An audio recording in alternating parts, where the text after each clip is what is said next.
Hello, I'm the programming coder, and in this Python beginner series, lesson 9, I'll be teaching you about string methods. Now, this will be a quick lesson. It won't be as long as my other usual videos, so let's get started with this. Now, the string methods we will be learning today are .upper, .lower, .strip, .count, .find, and .replace. So for the first one, .upper, let's first just make a variable text, make it equal to this string called text with a capital T. So if you use the .upper method on this, text.upper, you'll see that the computer outputs text in all capital letters. So the .upper method just makes all characters or all letters in a string capitalized. Now for the .lower method, text.lower, all the letters are just uncapitalized lowercase letters. So these are pretty simple methods. Now let's get to some of the more complicated string methods. So the first one is .strip. So we're first going to make a different kind of string variable. So put a couple spaces here and then write I see a bird, I see a plane. Then add some more spaces in the end. And now let's use the strip method. So what the strip method is going to do is it's going to take away these spaces here. So let's just print text first to see what it looks like in Python.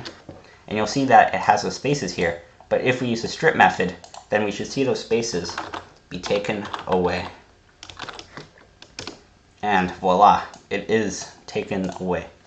But let's try something a bit different because the strip method doesn't work entirely correctly. So let's just write I see, then just put some spaces, a bird, and then I spaces see a plane.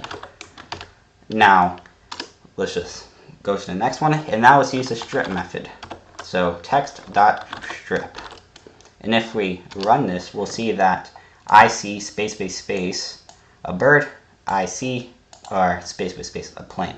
So the strip method cannot take away spaces in the middle of a string, but the strip method can take away spaces in the beginning of a string. So that's how the strip method works. Now for the .count method. So the .count method basically counts the specified value you put into the count function. So first, let's just change up the text function a bit. So I see a bird, I see a plane with no spaces, and you'll use the count method to count number of times C appears.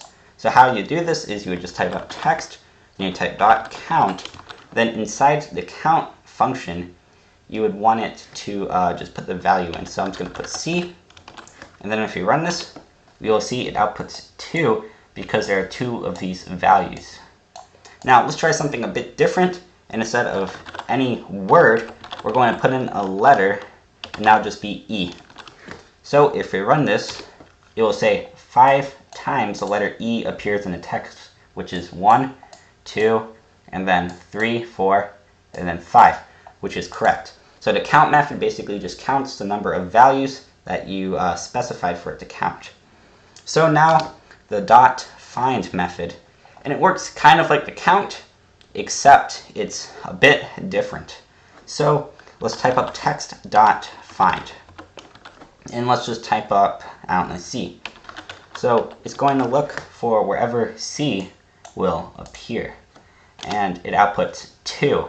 Now, what this means is it's talking about indices, or how many spaces are there. So it starts with 0, right?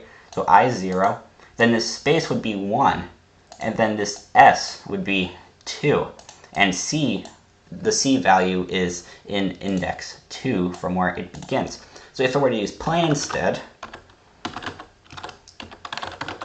we will see that it is 22, which I'm not going to count, but we just know that it is correct. But if I say text.find I,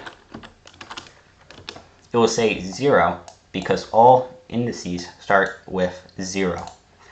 Just like lists and tuples, same thing. So Also, you have to remember that the .find method will only look for the first time it sees the value. It won't look for I the second time, or won't look for C the second time. It will only look for it the first time.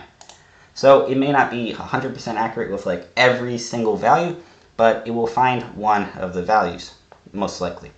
And now for the last method, the .replace method. This is probably the most complex string method. So let's start to use it. So I'm going to type up text.replace. And inside this, you first want to type up the value that you want to replace. So let's just replace plain, okay? And now what we want to do is type up a new string value. Now this can be any type of string. It can have multiple letters or multiple words in it. So just instead of plain, just type up another bird. So what it's going to do is going to take plain here and replace this word with another bird. So if we run this, you'll see that it says I see a bird, I see another bird, or I see another bird. Not exactly grammatically correct, but it still works fine. So let's try a bit different. Instead of text.replace, let's use the letter A. And let's replace A with the. So what we would expect is in this type of sentence, we replace this to be the, and this would be the. But that would not technically be correct. If we run this, you'll see that it will say, I see the bird, I see the plinth. I don't even know what this says. But what it's looking for is each value of A is going in place with the. So this is A, but this is also technically A. So it puts the in there, and it will have some incorrect spelling. It won't work exactly accurately or correctly. So it has a bit of some minor flaws, but it doesn't really matter. And you learned about the string methods in Python.